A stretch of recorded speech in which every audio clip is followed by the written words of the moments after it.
All welcome back. இன்னைக்கு breakfast, lunch, dinner இது 3க்குமே ரொம்ப இன்ட்ரெஸ்டிங்கான ரெசிபீஸ் சூஸ் பண்ணியிருக்கேன். ஸோ அதை தான் நம்ம என்னன்னு இன்னைக்கு இந்த வீடியோவில் பார்க்க போகிறோம். அதுக்கு முன்னாடி என்னோட டே காலையில் எப்பவுமே பாத்திரத்தை எல்லாம் எடுத்து அந்தந்த பிளேஸில் அடுக்கி வைக்கிறதுலேருந்து ஆரம்பிக்கும். இந்த ரொட்டீனை பற்றி நிறைய பேர் ரிப்பீட்டடாக கொஷின்ஸ் கேட்டுகிட்டே இருக்கீங்க. ஸோ அவங்களுக்காக தான் இது. பிளேட்ஸ் எல்லாம் பிளேட் ரேக்கில் சைடில் சின்ன சின்ன பிளேட்ஸை நான் ஸ்ட்ரெயிட்டாக அடுக்கி வச்சுருப்பேன். அண்டு ஸ்பூன்ஸ் எல்லாம் ஸ்பூன் ரேக்கில், கரண்டி, கத்தி, சின்ன சின்ன ஸ்பூன்ஸ் இதெல்லாமே ஒரே ரேக்குள்ளே வந்துடும். குக்கிங் வெசல்ஸ் எல்லாமே, அதாவது நான் சமையலுக்கு யூஸ் பண்ணுற பாத்திரம் எல்லாமே வந்து அடுப்புக்கு கீழே ஒரு ரேக்கில், சின்ன சின்ன கப்ஸ், டம்ளர்ஸ் ஒரு ட்ராயரில், பெரிய பெரிய கப்ஸ், பால் காய்ச்சுற பாத்திரம், சர்விங் யூஸ் பண்ணுற வெசல்ஸ் இது எல்லாத்தையுமே இன்னொரு ட்ராயரில் வச்சுருப்பேன். நைட்டு கம்ப்ளீட்டாக வாஷ் பண்ண வெசல்ஸை காலையில் எந்திரிச்ச உடனே ஃபஸ்ட்டு அதை பிளேஸில் வச்சுட்டு அதுக்கப்புறமா நான் தேவையான வெசல்ஸை எடுத்து யூஸ் பண்ண ஆரம்பிச்சிருவேன். சரி, வாங்க நம்ம வீடியோக்குள்ளே போகலாம். இன்றைக்கி நாம் ஃபஸ்ட்டு பார்க்க போகிற பிரேக்ஃபாஸ்ட் ரெசிபி கார தோசை ஆர் சேஷ்வான் தோசை அப்படின்னு கூட சொல்லலாம். இதுக்கு நல்ல காரசாரமாக இருக்கும். காலையில் நீங்கள் எந்திரிச்சோன்னா சூப்பராக ஒரு நாக்குக்கு ருசி ஏதாவது சாப்பிட்ணுன்னு நினச்சிங்கன்னா இதை ட்ரை பண்ணி பாருங்கள். ஒரு பேனில் தண்ணி கொதிக்க வச்சு அதில் ஒரு தக்காளி, கொஞ்சம் பூண்டு, அதுக்கப்புறம் ஒரு 7-8 வர மிளகாய். நான் இப்போ சொல்ல போகிறது ஒரு 4-5 தோசைக்கு கரெக்டாக இருக்கும். ஒரு 10-20 மினிட்ஸ் கழிச்சதுக்கப்புறமா அதை எல்லாத்தையும் எடுத்து நம்ம மிக்சியில் போட்டு அரைச்சி எடுத்துக்க போகிறோம். கூடவே ஒரு 4-5 வெங்காயம் சேர்த்து அரைச்சிக்க போகிறோம். நான் வந்து பெரிய வெங்காயம் தான் யூஸ் பண்ணியிருக்கேன். நீங்கள் சின்ன வெங்காயம் இருந்ததுன்னா ஒரு 10 வெங்காயம் சேர்த்திக்கோங்க. நான் பெரிய வெங்காயம் கொஞ்சம் சின்ன சைஸில் இருக்கிறதுனால ஒரு 5 வெங்காயம் சேர்த்துருக்கேன். இந்த சட்னி இப்போ ரெடி. இதுதான் நம்ம கார சட்னி. இதை தான் தோசைக்கு மேலே நம்ம அப்ளை பண்ண போகிறோம். இதை வந்து நம்ம அப்படியே அப்ளை பண்ணால் அந்தளவுக்கு டேஸ்ட் இருக்காது. ஸோ கொஞ்சமாக எண்ணெய் விட்டு அந்த எண்ணெயில் நல்லா வதக்கிக்க போகிறோம்.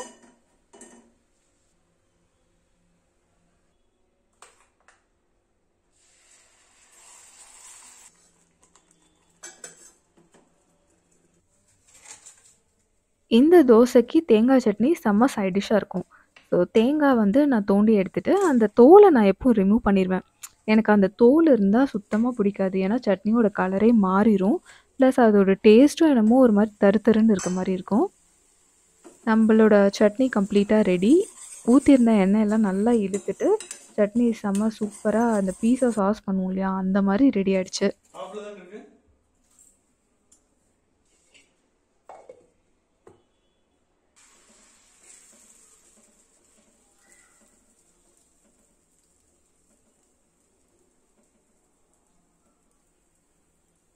நான் தோசைக்கு நெய் தான் போட்டுக்க போகிறேன். நீங்கள் வேணும்னா நல்லெண்ணெய் கூட ஊற்றிக்கலாம். ரொம்ப நல்லா டேஸ்டியாக இருக்கும். இந்த சட்னியை இப்போ தோசை மேலே ஸ்ப்ரெட் பண்ணிடணும். ஃபஸ்ட்டு தோசை ஊற்றிட்டு அதுக்கப்புறம் எண்ணெய் ஊற்றிட்டு அதுக்கப்புறம் தான் சட்னியை ஸ்ப்ரெட் பண்ணணும். நல்லா கேப் இல்லாமல் அப்படியே சுற்றி கார்னர் வரையிலும் ஸ்ப்ரெட் பண்ணிவிட்டு க்ளோஸ் பண்ணி வச்சுருங்க. கொஞ்சம் சிம்லேயே வச்சுருங்க. அப்போ தான் வந்து நல்லா ரோஸ்ட் ஆகும். இப்போ மேலே லைட்டாக கொத்தமல்லி தூவி இதை அப்படியே எடுத்து சாப்பிட வேண்டியது தான். செம்ம சாட்டிஸ்ஃபையிங்கான பார்ட் இதுதான். இதில் போட்ட சட்னியோட வாசத்தோட அந்த நெய்யும் சேர்த்து அந்த கேஸ்ட் அயர்ன் தவாவில் வந்து அது கொதிக்கும் போது அவ்வளோ ஒரு வீடு ஃபுல்லாக அந்த கார சட்னி ஸ்மெல் தான் இருந்துச்சு. ரொம்ப சூப்பராக இருந்தது. செம்ம டெம்டிங்காக இருந்தது. எனக்கு இப்போ ரெக்கார்ட் பண்ணும்போது கூட அவ்வளோ டெம்டிங்காக இருக்குது மறுபடியும் அதை சாப்பிட்ணும் அப்படின்ட்டு. நான் கடகடன்னு ஒரு 2-3 தோசை ஊற்றிட்டு சாப்பிட உக்காந்தாச்சு. Tasting part is excellent. வேறு சான்ஸே இல்லை. இதுக்கு சட்னி எல்லாம் தேவையே இல்லை. சும்மாவே சாப்பிட்லாம். அவ்வளோ சூப்பராக இருந்தது. கண்டிப்பாக இந்த சேஷ்வான் தோசை நீங்கள் ட்ரை பண்ணி பாருங்கள். குழந்தைங்களுக்கு வேணும்னா மேலே சீஸ் போட்டு கொடுக்கலாம். இது அந்தளவுக்கு காரமாக இருக்காது.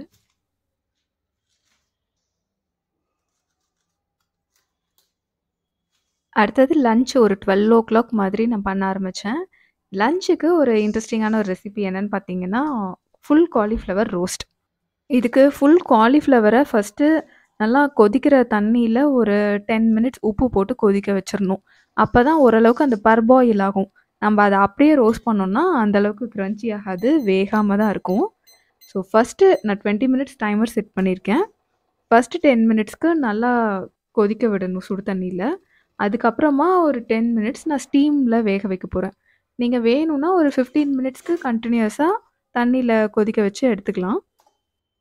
நான் ரொம்ப அந்த தண்ணியிலே கொதிச்சா எல்லா விட்டமின்ஸ், மினரல்ஸ் எல்லாம் தண்ணியோட போயிடும் அப்படிங்கிறதுக்காக அந்த இது பெஸ்டிசைட்ஸ் எல்லாம் போற அளவுக்கு ஒரு 10 நிமிஷம் தண்ணீல கொதிக்க வச்சுட்டு, அதுக்கப்புறம் எடுத்து ஸ்டீமர்ல வச்சுட்டேன். இந்த ஸ்டீமர்ல வச்சு அதுக்கு ப்ராப்பரா ஒரு மூடி செட் பண்ணி வைக்கிறது தான் இதில பெரிய டாஸ்க்கா இருந்தது. மத்தபடி ரொம்ப சிம்பிளான ரெசிபி. இத எடுத்து இப்ப நான் காலையில பண்ணேன் இல்லையா, அந்த சேச்வான் சாஸ். அத வந்து நான் அப்ளை பண்ணிக்கிட்டேன். அப்ளை பண்ணிட்டு மேல கொஞ்சம் தேவையான அளவு எண்ணெய் ஊத்தி, இப்ப நான் இத ஓடிஜில வைக்க போறேன். ஃபுல் ரோஸ்ட்டுக்காக. நீங்க உங்ககிட்ட ஓடிஜி இல்ல அப்டின்னா, நீங்க தவால போட்டு ரொம்ப மினிமமா வச்சு பார்த்து பார்த்து திருப்பிக்கிட்டே இருக்கணும். ஓடிஜி இருந்ததுன்னா பிரச்சனை இல்ல. லைக் நீங்க அத செக் பண்ணணும்னு அவசியம் இல்ல. நான் ஒரு 200 டிகிரி செல்சியஸ்ல இத வந்து 40 மினிட்ஸ் வைக்கணும். அதான் இங்க டாஸ்க்கே. ஸோ 12 மணிக்கே நான் ஆரம்பிச்சுட்டேன். சமையல் முடிக்கும்போது அது கரெக்ட்டா ரெடி ஆயிடுச்சு. உங்ககிட்ட இந்த சேச்வான் சாஸ் இல்ல அப்டின்னா ஒண்ணும் பிரச்சனை இல்ல. ஜஸ்ட் ஆயில்ல கொஞ்சம் மிளகு மிளகு தூள் பண்ணிட்டு, மிளகாத்தூள் அண்ட் மஞ்சத்தூள், உப்பு கலந்து அதில கோட் பண்ணி எடுத்துருங்க. அவ்வளோதான் சிம்பிள். இப்ப நான் வந்து மத்தியானத்துக்கு அடுத்த டிஷ் என்னன்னா, வடை மோர் குழம்பு. இத நான் இதுக்கு முன்னாடி ஒரே ஒரு தடவ தான் பண்ணியிருக்கேன். ஸோ இந்த தடவையும் கொஞ்சம் வடை மாவு மிச்சம் இருந்தது. நேத்து போட்டுட்டு புஜ்ஜுவுக்கு ஈவினிங் ஸ்நாக்ஸ் பண்ணி குடுத்துட்டு வச்சிருந்தேன். ஸோ அத தான் நான் இன்னைக்கு வந்து யூஸ் பண்ணி குட்டி குட்டி வடையா போட்டு எடுத்துட்டு மோர் குழம்புல போட்டுக்க போறேன். கொஞ்சம் மாவு கம்மியா தான் இருந்தது. அதனால மிச்சத்துக்கு வத்தல், வெங்காய வத்தல் இருந்தது. இதோட ரெசிபி எப்படி பண்ணியிருப்பேன்னு என்னோட இந்த வில்லேஜ் விளாக்ஸ்ல போட்டிருப்பேன். ஸோ அந்த மாதிரி இது என்னோட சிஸ்டர் அவங்க தான் பண்ணி குடுத்தாங்க. ரொம்ப டேஸ்டியா இருக்கும். எந்த காய்கறியும் இல்லன்னா, இந்த வத்தல வச்சு சமாளிச்சிடலாம். அவ்ளோ சூப்பரா இருக்கும். ஸோ அதையும் கொஞ்சம் பொரிச்சு எடுத்துக்கிட்டேன். இது 2யும் வச்சு தான் இன்னைக்கு மோர் குழம்பு. எந்த காய்கறியும் கிடையாது. மோர் குழம்புக்கு அரைக்கிறதுக்கு வெங்காயம், சீரகம், அப்புறம் கொஞ்சம் தண்ணி, தயிரு அவ்வளோதான். வேற ஒண்ணும் கிடையாது. நீங்க இந்த பருப்பு, அரிசி இந்த மாரி எதையும் போட தேவையில்ல. ஜஸ்ட் வெங்காயம், பச்சை மொளகா, சீரகம் இத போட்டு கொஞ்சம் தேங்காய் அண்ட் தயிர் ஊத்தி அரைச்சாலே போதும்.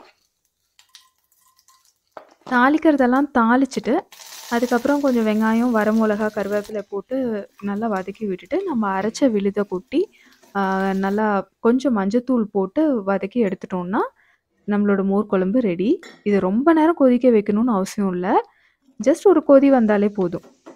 கொதி வந்ததுக்கு அப்புறமா, லைட்டா ஆற விட்டதுக்கப்புறம் இந்த மோர் குழம்பு வடையையும் நம்ப வறுத்து வச்சிருக்கோம் இல்லையா? அந்த வடகத்தையும் போட்டு, தயிர் ஊத்தி இறக்கிரணும். சூப்பரா இருக்கும் இந்த மோர் குழம்பு. வடை மோர் குழம்பு நீங்க வடை கீது மிச்சம் ஆயிருச்சுன்னா, இந்த மாரி மோர் குழம்பு வச்சு இத கூட போட்டுக்கலாம். எந்த வடைக்கும் சூப்பரா இருக்கும். பருப்பு வடைக்கும் நல்லாயிருக்கும். சுட சுட சாப்பாடும் அந்த டைம்லயே வச்சாச்சு. இப்போ மோர் குழம்பு, காலையில வச்ச கொஞ்சம் சாம்பார் சாதம் மிச்சம் இருந்தது. அது செம்ம டேஸ்டியா வந்திருந்தது இன்னைக்குன்னு பார்த்து. ஸோ அது அண்ட் இந்த ஃபுல் காலிஃப்ளவர் ரோஸ்ட். அப்படியே தொட்ட உடனே பூ மாரி உதிருச்சு. அவ்ளோ சூப்பரா இருந்தது. நீங்க ரொம்ப இந்த சிக்கன் ரோஸ்ட் அளவுக்கு நீங்க எக்ஸ்பெக்ட் பண்ண முடியாது. பட் காலிஃப்ளவர்ல டிஃபரெண்ட்டா ட்ரை பண்ணணும்னு நினச்சீங்கன்னா, கண்டிப்பா இத ட்ரை பண்ணி பாருங்க. நல்லா நீங்க அந்த கோழி மாரி பயங்கரமா வேகணும்னா, நெறைய ஆயில் ஊத்தி, ரொம்ப நேரம் அத கிரில் பண்ணணும். அது வந்து கொஞ்சம் அன்ஹெல்த்தியா ஃபீல் ஆச்சு. அதனால தான் நாங்க வந்து இந்த மாரி சாப்பிட்டோம். இது அப்படியே நல்லா ஒரு ஸ்டிர் ஃப்ரை மாரி சூப்பரா இருந்தது, இந்த காலிஃப்ளவர்.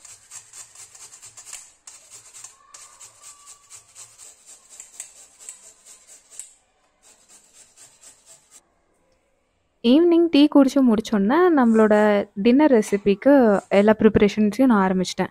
டின்னருக்கு பார்த்தீங்கன்னா, செம்ம ஒரு சூப்பரான ரெசிபி மூங்லெட். மூங்லெட்னா டெல்லியில இது ரொம்ப ரொம்ப ஸ்பெஷல். ரோட் சைட்ல, ஸ்ட்ரீட் சைட்ல நம்ம பானிபூரி மாரி இத விப்பாங்க. ரொம்ப ஹை புரோட்டீன் கூட. வெஜிடேரியன் ஆம்லெட் அப்படின்னு கூட சொல்லலாம். ஸோ இதுக்காக நான் பாசிப்பருப்பு 1 டம்ளர் ஊற வச்சிருந்தேன். நான் 1 டம்ளர்ங்கிறது ஒரு 120 கிராம்ஸ்ன்னு சொல்லலாம். அதுக்கு ஒரு 5 மூங்லெட்ஸ் வரும். மூங்லெட்னா வெஜிடேரியன் ஆம்லெட். ஸோ இதுக்கு நான் ஒரு பச்சை மிளகா, இஞ்சி, கொஞ்சம் உப்பு சேர்த்து கெட்டியா அரைச்சுட்டேன். ரொம்ப தண்ணி ஊத்தக்கூடாது. நல்லா அரைக்கிற அளவுக்கு மட்டும் தண்ணி ஊத்தி எடுத்துக்கிட்டேன்.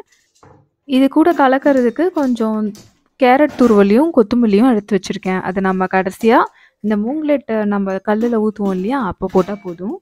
இதுக்கு சைட் டிஷ்ஷா டெல்லியில வந்து ஒரு ஆம்ச்சூர் சட்னின்னு குடுப்பாங்க. ஆம்ச்சூர்னா வேற ஒண்ணும் இல்லங்க. மாங்கா தான். நல்லா மாங்கா தூள் ஒண்ணு இருக்கும். ஸோ அத வச்சு சட்னி பண்ணுவாங்க.